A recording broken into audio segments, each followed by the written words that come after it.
Ayan guys, nakapamili ako ng mga panindang pambata. So ayan, ito ay binili ko ng 10 pesos. Ito ay pampiso ang benta ko. Ito naman pampiso din siya guys. So may 2 piso lang tayo nito.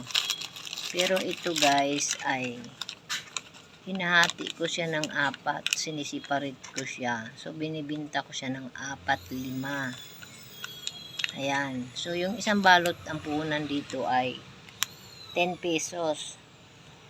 So, ito, kapag ibinta ko to ay ito yung bindinta ko guys, magiging 50 na kasi yung isang balot pala guys, ayan. So, yung ganito, yan, ginugupit ko siya. So, ayan, kung pansinin nyo, ginugupit ko siya guys, tapos binabalot, sinisilyo ko siya. So, yung isang balot na to ay 5 pesos. So, ayan guys, kinat ko siya ng ganito. Ayan, ginupit ko yung carton.